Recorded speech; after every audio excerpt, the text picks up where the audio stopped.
everybody, and welcome to Economics with the Honorable David M. Walker. I'm Nick Palavito. I'll be your moderator for today's show, and we want to thank our viewers from around the world coming in today.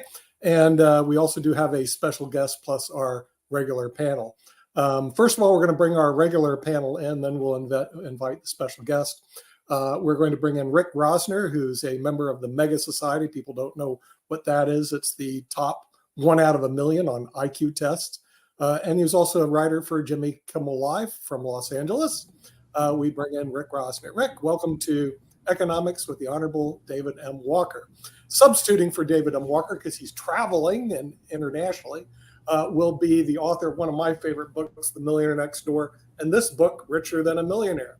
Now, I bought his book back in 1984 and also bought a lot of his books. They're sitting back there. He wrote a book with Tom Stanley called The Millionaire Next Door, and now has a new book, Richer Than a Millionaire. Can't beat this guy, the Honorable Bill Danko. Bill, thank you for substituting in our great friend, who's going to be traveling abroad. And also from the very famous show here on the Pod TV network, Modern Investing. We're going into Canada and bring in Sasha Starr. Do Swadanya, Sasha Starr. Good to see you here. And then our newbie on the panel, he's actually a graduate of the University of South Florida, at least this is what I got from his LinkedIn page, where he received his MBA, a certified financial planner. Here to help us is James Coford. James, welcome to the show. Thanks for having me. So since everybody knows everybody here, and Shaquille will be joining us later on from Australia, you're the newbie. It's like going to a poker tournament. If you don't know who the mark is, you are. Okay. I figured. So the thing is, tell the panel a little about yourself, who you are, where you're from, what you do. Give us. Well, I feel a little bit like Ross Perot here. Who am I and what am I doing here? My name, I go by Jim. I'm in Tampa, Florida. I work at a small RIA. I've been a certified financial planner for, going on 7-8 years now, and excited to be here. Okay, that sounds good. And the thing is, the topic we're going to be looking at today is something that shows up on the internet. We had 1,500 people do the respond to the poll with about, 45 people voted, 50 people or so voted on this. And it deals with a interesting economic phenomenon that we're going to discuss. And that is the problem with the skewing of the wealth to the top people in the United States, where 10% of the population own 70% of the assets in the United States, approximately. The question is that a problem? Do we see a problem here with that?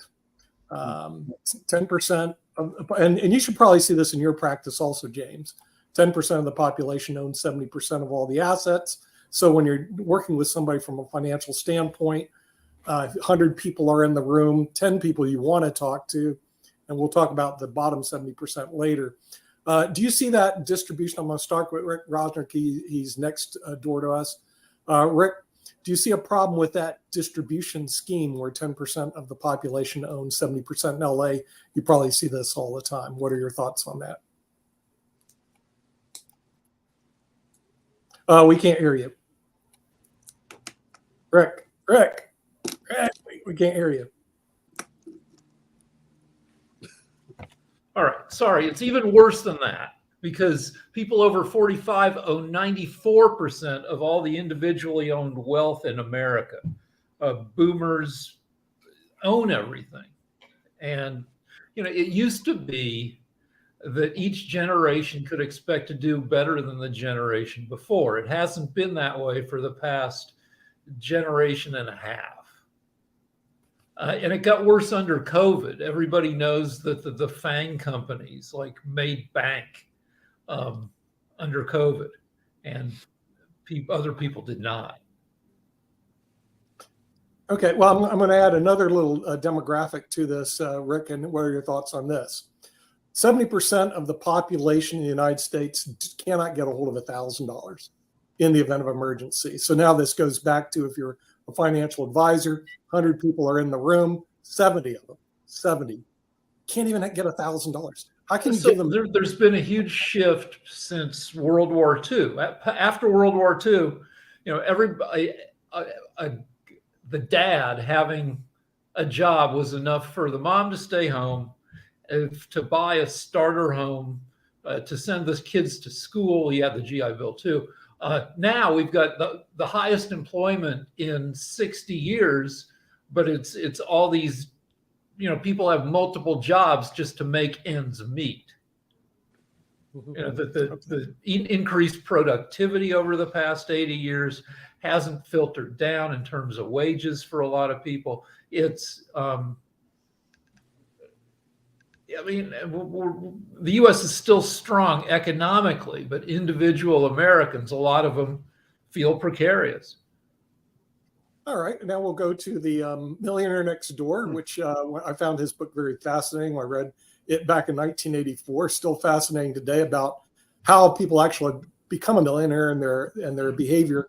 Bill Denko, what are your thoughts about this? Demographic number one, 10% of the population owns 70% of the assets, and apparently it's even skewed toward older people. What are your thoughts on that?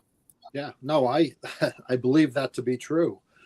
Look, here's the problem. We live in a consumer society, and we have this advertising mantra and this theme in our culture that more is better. More, a new phone every 2 years, a new car every 2 years. We have people who think that bigger, faster, better is just what they must do to be part of our society. And I think it's all bogus. When I look back, my mother was born in 1913 and she lived through the Depression. And of course, before she died in 1998, we've had these conversations about, Mom, what was it like living through the Depression? Did you know you were poor? And she said, no, because we always had a cow. We always had eggs. We always had something to eat. We canned our own food. We took care of our own family. It wasn't a problem, but we've created this problem of mass consumption, and we've gotten ourselves into more and more debt. We have school tuitions that are out of control. We have healthcare costs that are out of control, largely because of, liability insurance that these hospitals have to pay. And my point is this: we've brought this on ourselves, but there are some enlightened people in our society, the millionaires next door, if you will, who understand that there are some things that just don't go out of style. You work, you live on 80% of what you make, you save 20% consistently, you invest across a diverse set of assets, you let time work for you, and you get rid of this notion of you need something new all the time. So there is a solution, getting back to the basics of what has to be done to build wealth and get rid of this notion of being a hyper-consumption society. Okay. Yeah. Okay, we'll go to Canada. Sasha Starr, who's the star of the show Modern Investing. What is the view from Canada when we see that in the United States we have 10% of the population has 70% of the assets, and 70% of the population can't get a hold of $1,000? So what are your thoughts in Canada about how we're skewed here in the United States toward very few people? Actually, if you will take, instead of US dollar, Canadian dollars, it will be much bigger figures than $1,000. It will be more likely $1,215 Canadians. So you will feel a little bit richer than just $1,000. That's a good thing. The bad thing is that while you're talking about the internal problems of US, the external problems are far bigger. US doesn't have any formulated foreign policy. It just goes day by day. Biden gets up in the morning if he feels better, so he'll say a thing or two. If he doesn't feel so well, then he's not going to say anything at all day. And then in the evening, he will have a glass of hot milk and will go to sleep. that's about the reality of U.S. foreign policy. And never mind the debt of $36 trillion and then growing. And I don't see really, the best way for U.S., as most countries in the world, it's have good war, or maybe more than one, maybe a few wars, because in a war, all those economic considerations, they don't play a large role in it, because the war will justify anything, the debt, the lack of $1,000 or whatever, it doesn't matter anymore. So this is probably the only, then during the war, you can probably stop serving your foreign debts and tell anybody to screw themselves.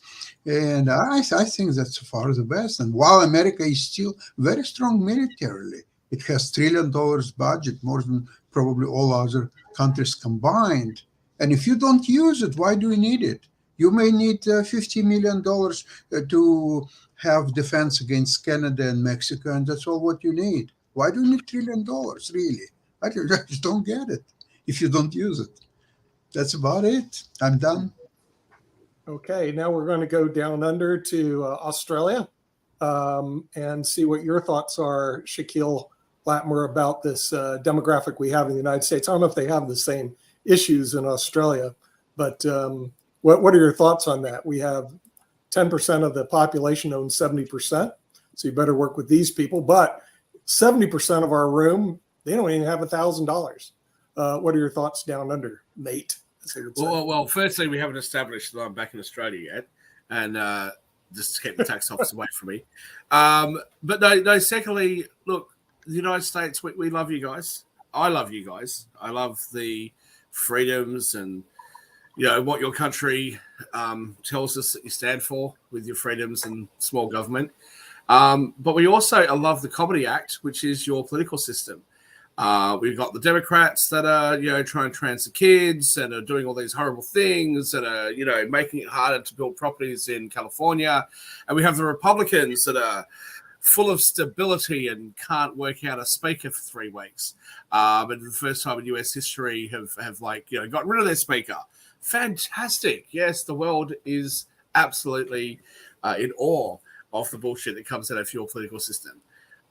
Meanwhile, you guys have this bizarre idea that you're really unique, that apparently inflation only hits Americans, or the unemployment issues and cost of living crisis has only hit you guys, as if the rest of us who live in Western countries aren't experiencing the same thing, even though we've just had elections in Australia and New Zealand, etc., dealing with those same issues. The UK's just had the same issues. Canada's got the same issues. So I'm not sure why America thinks it's unique on this.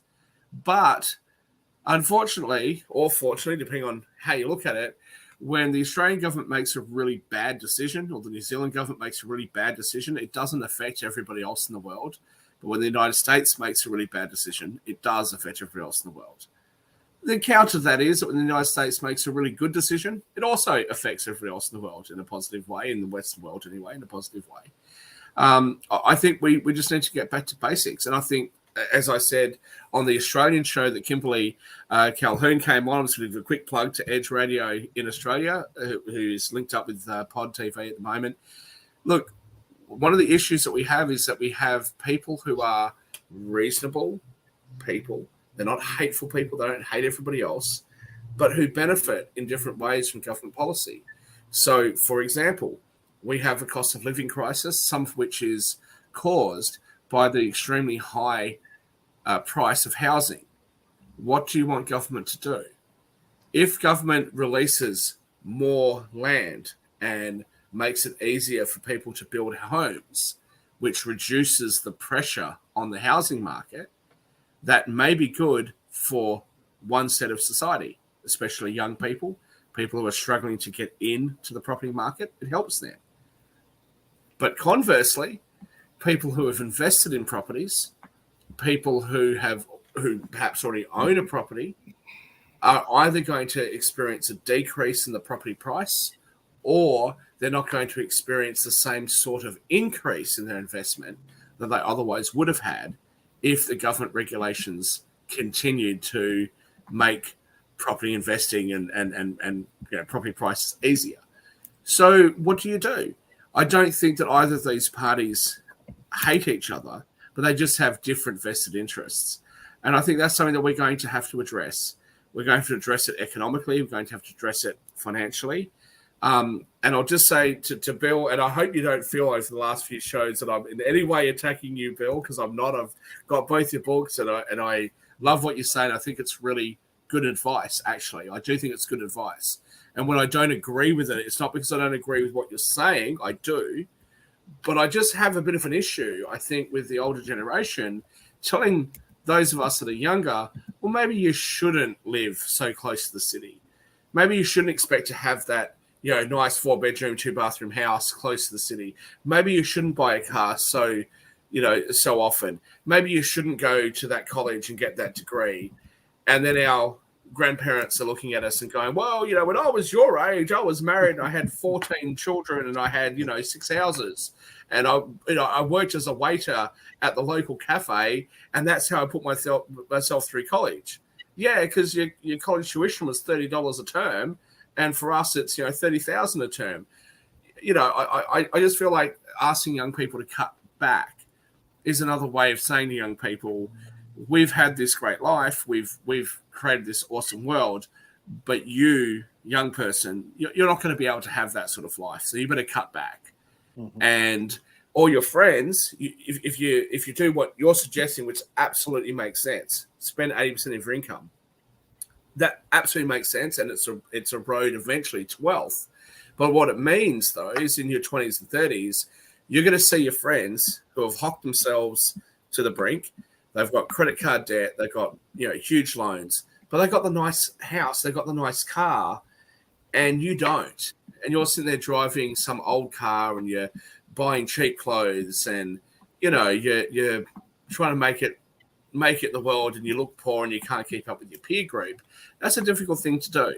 So I think there's a lot of young people that feel left behind. That's why they borrow so much money, and that's why if you try to address the issue of people not having $1,000 in America or $1,500 in Canada or Australia, yeah, they don't. But even if you were to give it to them, they're going to spend it because they're trying to keep up with the Joneses, and they're trying to have a lifestyle that they feel like they should be able to have because their parents and grandparents had that in their eyes. So I think it's a tough gig. We're going to go to our certified financial planner. I gave him a shot to see how things work. James Coford, you're up to bat. What are your thoughts about this? We put this on LinkedIn, our Pod TV LinkedIn poll. 10% of the population own 70% of the assets, but 70% I have no of our problem with that at all. $1,000. I know you don't have a problem with that. Neither do I. Go on, James, financial planner, help us. So I like to keep things somewhat in perspective. And I mean, obviously, we don't have statistics going back this far, but I would imagine for the vast majority of the history of mankind that the 10%, 70% dynamic was skewed much more highly towards an even smaller group of people owning even more. So medieval times, back before that, Stone Age, whatever. Ancient Greek, Iron Age, Stone Age, Bronze Age, you probably had, 99% of the assets in the world were held by 0.01% of the population. So keeping that in perspective, yeah, it is skewed. I think the bigger problem is that the $1,000 figure that, most people can't pull together $1,000 to face an emergency. I have two boys that are in their early 20s, and I could sit there and say, well, when I was your age, I made $7 an hour, and I was able to afford everything because I had roommates and we all lived together and pitched in, and it was tight, but I could still do it. But I take a look at their budget. I see what they bring in. I look at their rents. I look at their bills. And I can't imagine the pressure that they're under, and things are only getting more expensive daily as we speak. I go to the grocery store and I put together, a bag of groceries. It seems like 4 + 7 + 8 = $84. the pocketbooks are getting tighter. I don't know what the solution. Wages aren't keeping up with inflation. So of course it's going to be difficult to get together, $1,000 for an emergency. But what's the path forward? I think financial education for younger generations, for younger people is essential. Teaching them the basic tools of personal finance versus pushing credit cards down their throats and Kardashians in their eyeballs every day. I think that finding a values-based community, whether that be just a group of people that share common interests, or church, or whatever, that value the sorts of things like Bill was talking about saving more than spending less than you make, saving 20%, getting together, paying off debts, snowball fashion. Ramsey gets a lot of flack in advisor world, but I think the guy's a national treasure. I listen to him all the time. He has great sound advice that is directly applicable for that 90% of the population that don't owe the 70% of assets. So that would be. James, can I ask you something with respect? And I certainly do have respect. You're a CFP and MBA, but CFP certainly have a lot of respect given my background. But let me just ask this: why should we not then just have government control and force people to save $1,000, or give people $1,000 like we did in COVID and force them not to spend it, so they've always got $1,000? I mean, we would never suggest that, right? So yeah, I don't think wealth redistribution is any sort of solution. I mean, that's a disaster. I feel like we're setting a goalpost that I don't think young people can realistically meet. But additionally to that, if you're a young person going through high school today and you actually had the ability to have a school system that taught you what Nick and Bill and others on this panel would like young people to learn, which is financial responsibility, budgeting, spending within your means, not borrowing money that you can't afford to pay back for things that are not going to add to your wealth. There's nothing wrong with having debt if you've got debt for something that's going to add to your wealth, but having debt for something that's not going to add to your wealth is a bad idea. Who are they supposed to exactly take this advice from? Should they look at Washington, D.C. and see how they manage the finances of America? Should they look at Canberra in Australia and see how the politicians run the finances of Australia, or the UK or Canada for Sasha? Should they look at how government spends it? We have our supposed leaders, the people that supposedly represent us, making a pig's breakfast out of, the finances of our countries. And then we expect our young people to, be very fiscally conservative and look after themselves and their future and all of those sorts of things. It's just not realistic. And I think when they see the excesses of not just politicians, but their families, the excesses of people that are rent seekers within our communities, of course they want some of that. And as far as what you can see in the media and everywhere else, the way to get rich is to borrow it, spend it, and if you don't have enough, hell, declare bankruptcy. It's not to try to Prime Minister, responsible, because that's just not. You tell me how many people other than Warren Buffett, how many people do you know who are extremely wealthy and in the public eye who have become wealthy because of fiscal responsibility and managing their finances very well? We don't champion that. We champion the Kardashians. We champion all these people that spend, and then declare bankruptcy. So what do you expect young people to do? Read the book, The Millionaire Next Door. But Rick Rosner, you had a comment. Science fiction eventually comes home to roost. And we've been looking at extreme technological changes for the past century. And the situation now is, and the types of jobs we have, the types of industries we have are way different than they were 80 years ago. And the model we're tending towards is, and this movie comes up a lot on this show, is idiocracy. And some nations are experimenting with guarantee. If automation, it keeps changing the employment landscape, then we're going to be looking at some kind of redistribution of wealth via guaranteed basic income, which is a euphemism for just throwing money at people, which some Baltic countries are experimenting with. And we need, that's thing one. Thing two is we got to get money out of politics, because our tax structure right now is owned by billionaires. For every $1 million that a billionaire contributes to political candidates, they get $5 million back in tax cuts.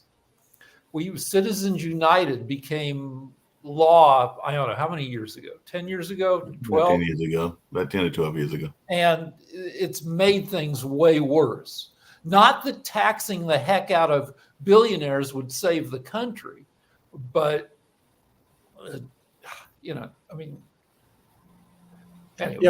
What? It'd be a good thing, Rick, would it? Oh, It'd be a good thing. hold a second. It was Tax- my turn. If we tax the wealthy more, if we tax that 1 second, if we tax the wealthy more, would that be a good thing? It's not that growth in the United States. We'll just talk about the United States because most of you are American. It's not that low taxes have led to growth in the US, right?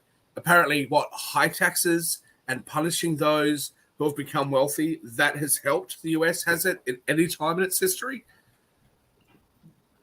Well, before anybody answers, I had a quick question for James and Bill, and that was where I was going to go and everything. So, James, just really quickly, because one of the conversations I've heard people talking about, actually, that's been put out there in South Carolina. I think it was out in North Carolina as well. But as a financial planner, do you think that we're talking enough about generational wealth? Because I also think that a lot of people don't realize what they've got in their hands, and then the corporations, and that's what's happening in South Carolina. And apparently Tyler Perry is coming to the rescue of this particular woman that is being driven out by development and everything. And it was also a case in the coastal area of North Carolina as well. And there was a whole movie around it called Silver Dollar Road and everything. But do you think that enough of our kids even know what they have in their hands in terms of generational wealth being passed from generation to generation? Because I know I'm fortunate. I've got some land in Halifax County, North Carolina, that will be passed down to me because that's the way it's arranged for me and my brothers and cousins and all along those lines. But I sometimes think that people don't realize what they have and don't know what to do with what they have when they got it. But I'd love to hear your thoughts around generational wealth. Bill, I'll let you jump at that one first. Yeah. No, I'm a proponent of generational wealth, that's for sure. But one of the best things you can do to ensure wealth in the next generation is make sure they're well educated with the right kind of education. I always go back to the Warren Buffett admonition: give your children enough so that they can do anything, but not so much they can do nothing. If you can somehow stimulate your children to get the right kind of occupation, be it with their hands or with their mind, well, you have to have your mind too to be a carpenter. I get that. But, the blue collar versus the white collar type occupation, there's no such thing as a bad occupation if you're the very best at what you do. And if your next generation has a talent to add value, that's the thing, not some sort of sinecure that they're going to, get some sort of, payment for doing nothing. But if they can actually add value to the system, to the company that they're working for, then the money comes as the reward. But that's how you build the wealth, by giving the skill set. It's that old saying as well, give your children enough knowledge they know how to fish instead of just giving them a fish, because it's so easy, when you have the easy come, easy go attitude of letting the house that they inherit run into be dilapidated after a few years because they can't afford it. Look, here's an example. One of my former students at the university, she's a CPA, but now she sells houses for a high-end real estate company in a very affluent community in New York. And she says, you'd be surprised on some of the people that I come in contact with, where a parent says to the child, I will give you up to $5 million to buy a house, but you're going to have to pay the taxes and the upkeep. And so when she takes this individual to look at these $5 million houses, of which there's a number of them in this community, and they realize they have these $100,000 tax bills and utility bills and maintenance and everything else, they back away, saying they can't handle the wealth of having the gift of a $5 million house. So you got to be careful. You have to have the next generation being able to sustain what they have. You just can't give them this and give the golden handcuffs to them saying, okay, now support it on your own. They're going to fall. So Bill, let me just say, because obviously, again, I respect you deeply, and as well as David and Walker, but we had this conversation when it came to inheritance tax, and I'm just so surprised, and I so love conservatives trying to tell me that if I'm blessed enough to have children, if God blesses me with children, that somehow the government, if I was to be American, I'm not, so we don't have inheritance tax here, but if I was to become American, the American government would be somehow doing me a favor and doing my children a favor by making sure that my children don't go down some wayward path in life by the government taking half of everything that I've got that I want to give to my children, right? And making sure that they don't go down this wayward path. Now, look, let Jim respond to that. It's what about generation, skipping taxes? What are some of the? I mean, so what? So I'll just say to James. I'll let you respond to this, James. Everybody that I know, other than tax professionals, not just in Australia, but in the UK, Canada, the US, the Five Eyes countries, which I predominantly travel in, Switzerland, everywhere else, I don't know of anybody who does their taxes correctly. I don't know of anybody other than tax professionals who I can look at their tax return and go, you didn't miss something. There's not something you've left on the table, right? The tax code is so complicated. And the US, you got 1,500-page tax code and 70,000 pages of explanatory documents in relation to your tax code. It's absurd. And anybody who's in the US, it's a liability. If you run it like a business, it's a liability like any other liability that you would have as a business. You would absolutely, if you had any sense, try to minimize that liability or try to reduce that liability like you would any other expense. But for some bizarre reason, people seem to be saying that if you are one of those celebrities that earns $30 million a film, hey, you want to do $10,000 a week worth of cocaine and, drink yourself into oblivion and fly on private jets? No problems. But if you, on the other hand, want to live a reasonably nice life, be responsible with your money, and instead of having spent all that money on drugs and a good time, leave that money to your children. Oh, no, you can't do that. We as the government are going to step in. We're going to take half of it. By the way, we're not taking half of it to be confiscatory. We're taking half of it because we're trying to do the right thing by you and your children. Because we don't want your children, to have this bad life because they can't handle the money. No, this is not fair. Rick's got a point. All right, so Rick's got a point. All right, in terms of the inheritance tax, the first $13 million of your fortune that you're passing on is exempted from inheritance tax. So that's does that make it better? Does it? Does that make it better? What if it was the first 500 million? It doesn't make a difference. You are trying to take money. Let him finish his from point. somebody who's already earned it. So, all right, but that's thing one. Thing two is the IRS. Taxes are incredibly complicated in the U.S., but right now the IRS is toothless. So if you get a CPA to put together a good argument, if you, Mr. Rich person, to set you up right, you can pay we know that you can pay 3% of your income, and the IRS isn't going to come after you. That's on the tax side. I took a look at how our family ended up with generational wealth. After generation after generation, we didn't have very many kids. So that's thing one is just don't keep your money, pass it on to one or two kids instead of 8 like people used to do. Thing two is my family used to be involved in retail, all these small business people. but I wouldn't go into retail now. Retail is hell now. So, you know, let me ask you a question, Rick.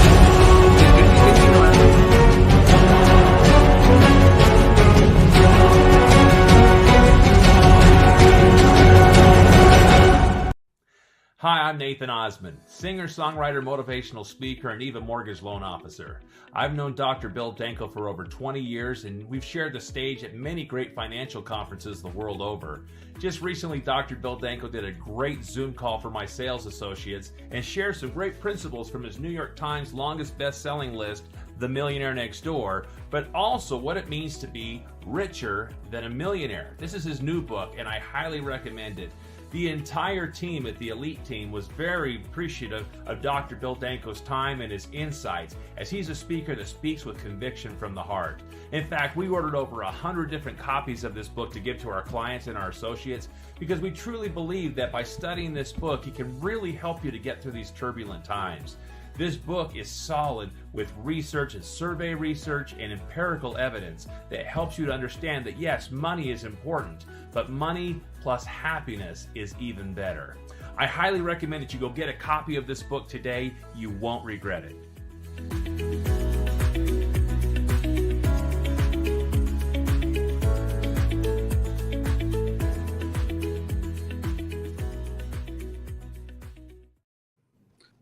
And we're back.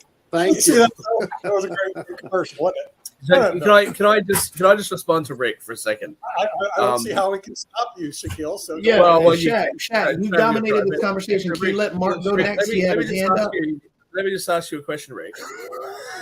When you talk about generational wealth in the United States, I notice that people try to gloss over generational poverty in the United States because by and large, and when you look at the statistics, you don't have for the last 100 years a person who is poor who is still poor today. Now, there's a notable exception for the people that are in the census. Let's leave that aside for a moment.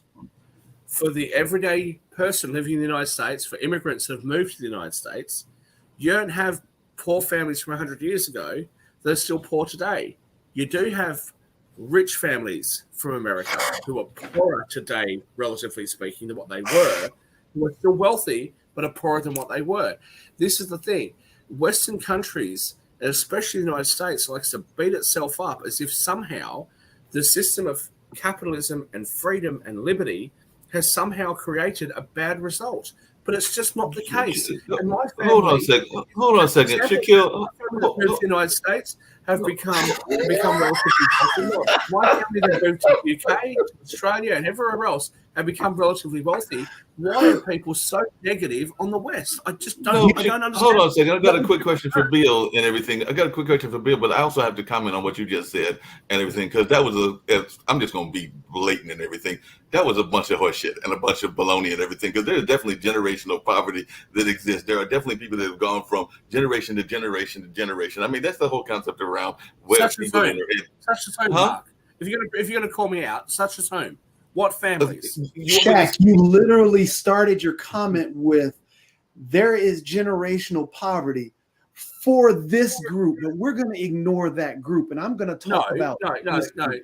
That was your Don't. Please, try to Shaq, you dominated mischaracterize the what I've conversation. I would love to hear what Mark had to say. Because I was going to say that I know that there have been people that, and Bill, hold on a second. Shaq, give other people the Hold on a second. opportunity to talk. Yeah, and what I was going to say, and I'd love to hear Bill's thoughts around this, is I do know that there are folks that have had poverty from one society to another. There have definitely been even some government programs that have enhanced what is going on with generational poverty. So this is what I believe and everything along those lines, because definitely I can tell you some people that have lived in the projects and they are now in their next generation is in the projects and their generation after that in the projects. So to say that there is not generational poverty, I think is a misstatement and all along those lines. Hold on a second, Shaquille. Hold on a second, Shaquille. I was going to ask Shaquille a specific question. Hold on, and you took it come back to getting these your comments in a minute. Hey, Shaq. Shaquille, you've dominated. So I'm sick hold and tired on. of getting Hold on. these I'm not emails trying to Shaq. and everything. So Fan hold base. on a second. Dominated the Hold whole on. conversation. Hold on. I got a question for Bill, which is where I was going to go to the original statement No, and everything. no, You no, talked don't about. go. No, Hold don't on. go. Hold on. No, I'm not going to Hold hold on. on. I'm not Because you going to hold talked on. about. No, I'm Hold not on. going to hold on.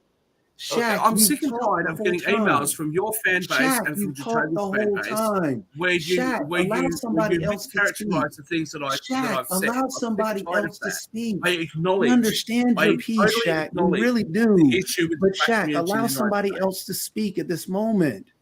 Because my question for Bill, and it's actually similar to what we were talking about earlier and everything, because I do have some relatives that have got the land and everything and have gotten the homes, and they don't always take care of the home the way that they should. We've been dealing with this in our family and all along those lines. So, Bill, my question for you is in terms of education, in terms of being richer than a millionaire, is that something that we should also be teaching? Because I think that you can get the land, as you alluded to earlier, all day long, but if you don't know how to keep the land, if you don't know how to upkeep the property or upkeep the home or a number of other things, that is problematic. That is what we run to in our family, and you kind of alluded to it earlier. So can you talk to me about that? Because I think it's important for if you're going to get land, if you're going to get property, that you have an understanding of what that entails. Because like I said, just getting a home, I mean, I can get a home if I had the money today and everything, but I don't know how to do all the plumbing, because you alluded to vocational trades and everything, or all the electrical work and all of that. So I'm going to be perfectly honest. The house would probably be a hot mess if it was up to me and everything in that space. So is it important that we have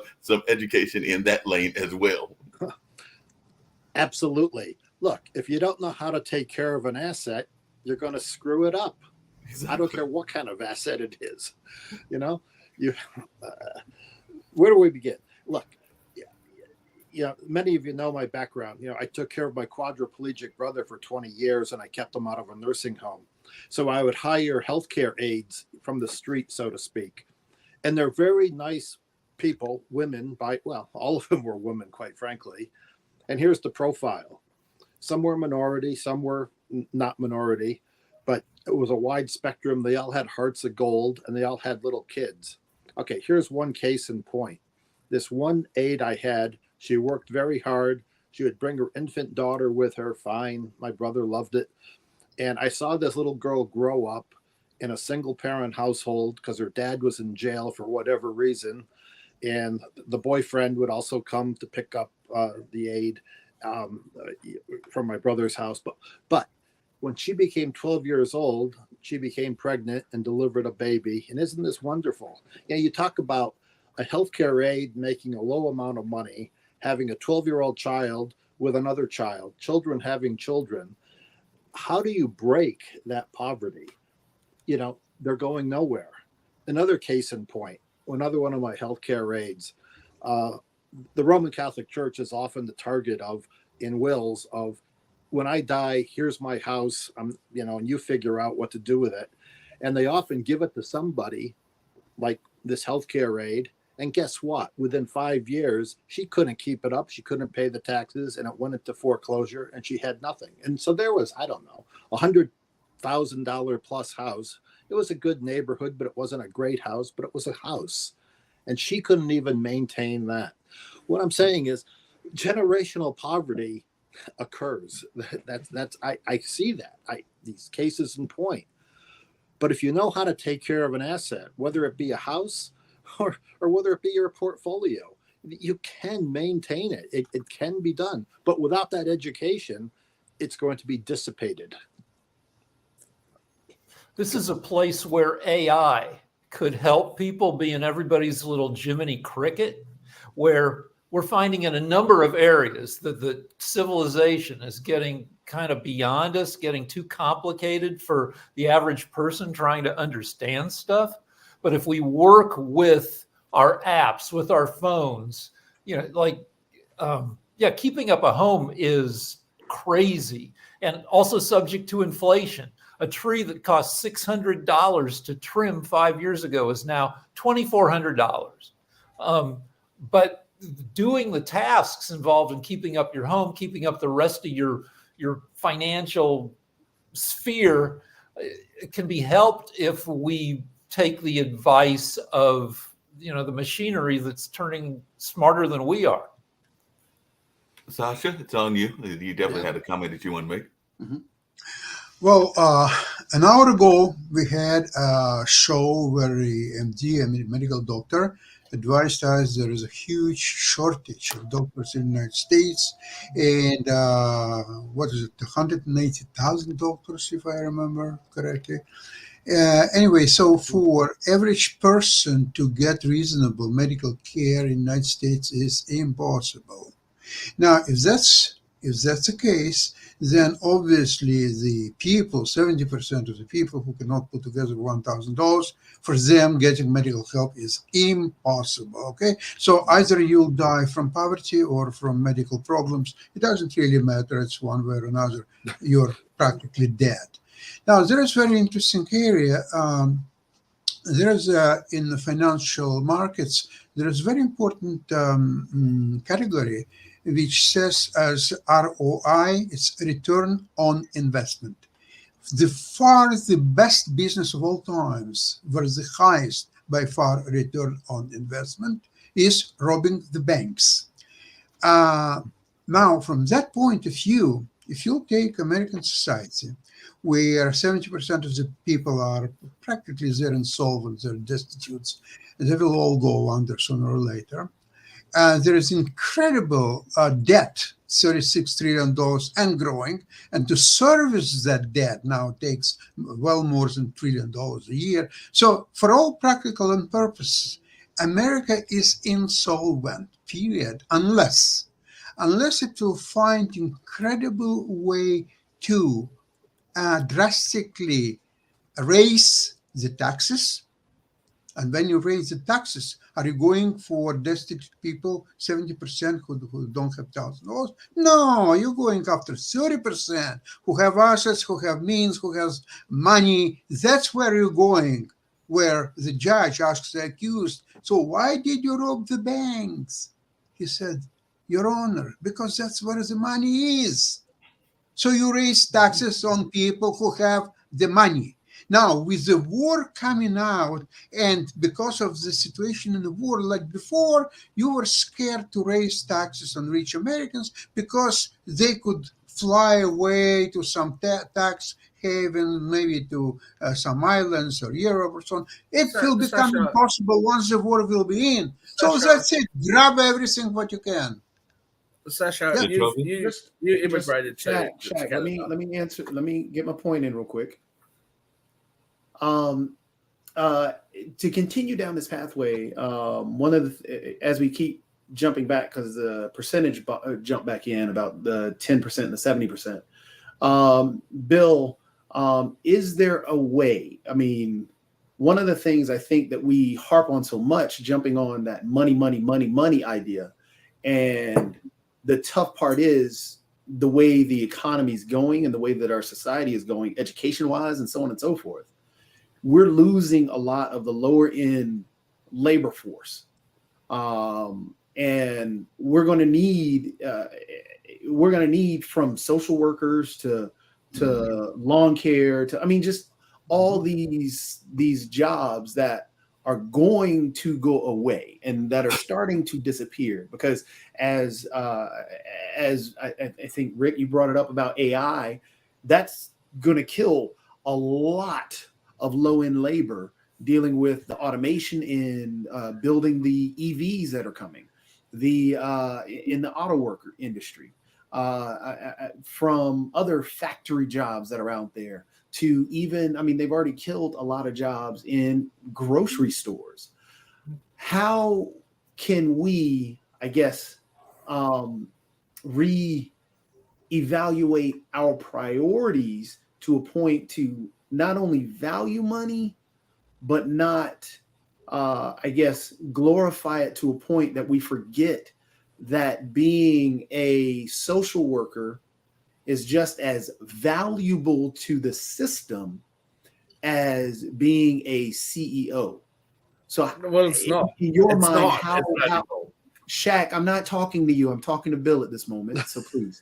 So, Bill, is there a way that that in your mind that you think we could somehow, separate money and values from being synonymous?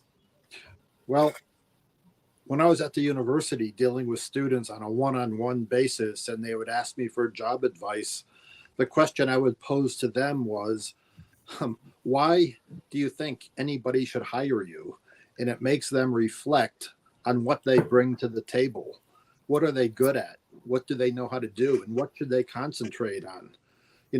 So it really has to be a self-reflection as to, do I really belong in school? And I can tell you, I know a number of students that did not do well, and they should not have been in school. But you know what? They were in school because their parents told them they had to go to college, and they had to major in this certain way.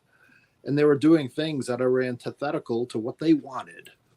And so, but when you pose the student, the question to the student, what is it you want?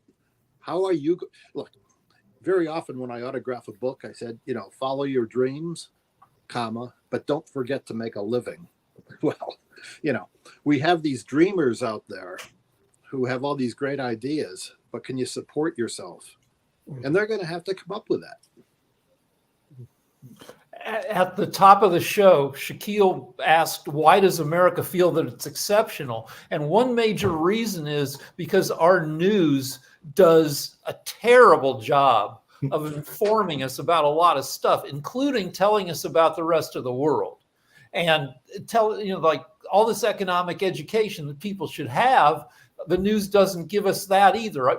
The news does a great job of pissing us off at each other, at the government.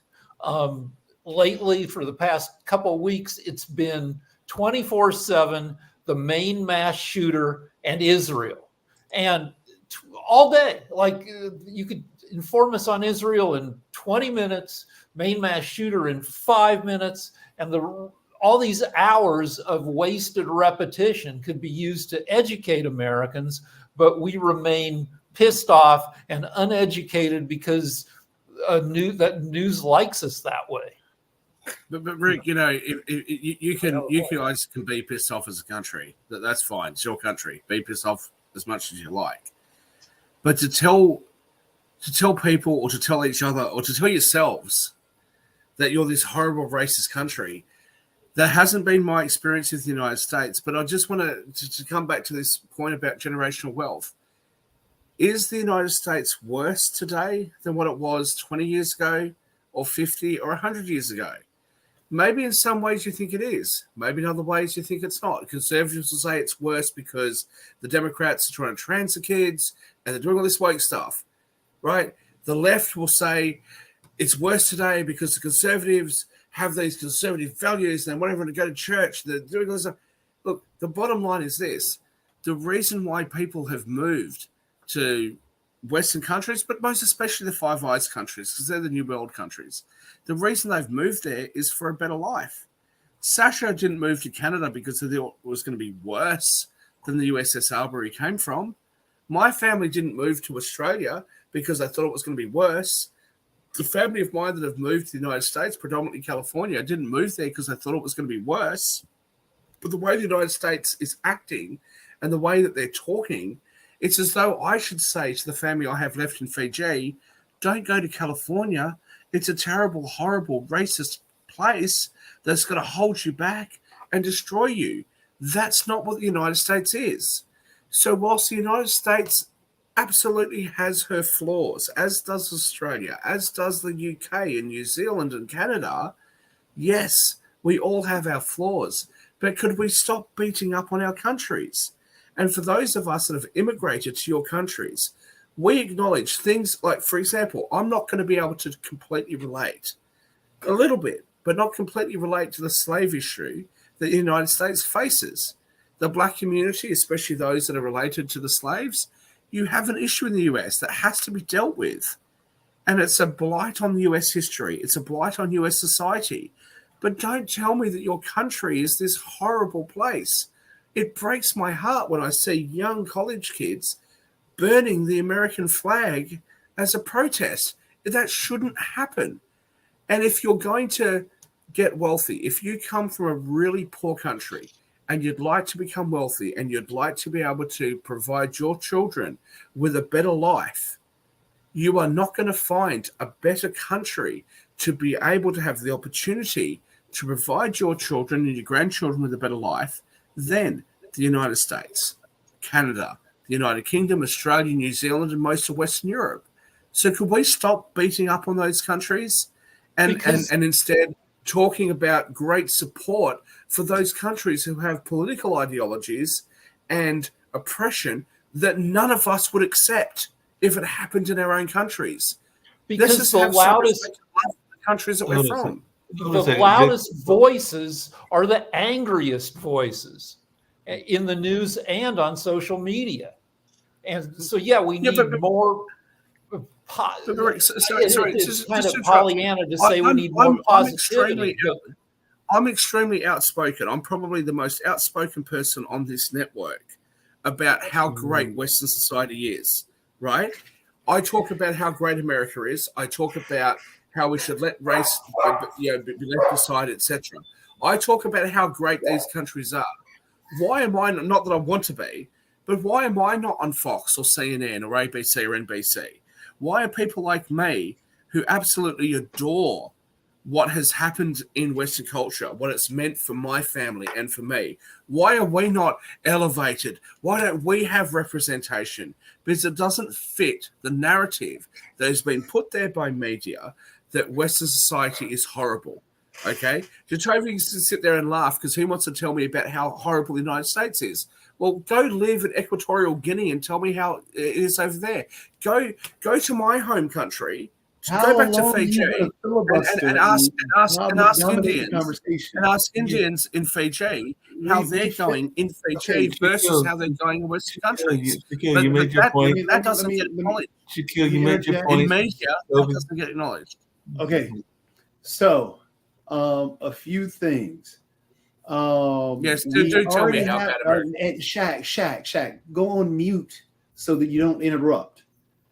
So we already had a president who literally humped a flag on stage talking about how great the U.S. is. That is something Trump did. Well, the U.S. is a great country. Shaq, again, go on mute, please, so you do not interrupt. You're not going to interrupt as much as I like. I'm afraid of space, right? Interrupt. Shaq, I can't that First Amendment over there. Interrupt. Why are you trying to dominate the conversation and talk over me? Why? You're not going to win that. I'm not. Shaq, I'm not. Stop. Thank you. So, again, being able to criticize your country is one thing that you have the freedom of doing, especially in the US. And being able to do so, we should do that and understand what those criticisms are and try to improve that. Just because people talk about the institutionalized racism that is still there in this country doesn't mean they hate this country. It means that it's something that needs to be worked on so we can improve. Because the actual term, what we always talk about a more perfect union. So if we're trying to get to that more perfect union, then what we've got to be able to do is look at the flaws that are in the country. Look at the financial issues. I'm not done, Shaq. Please do not interrupt, Shaq. You're not going to end this. We're not going to do this, Shaq. We're not going to do this. So.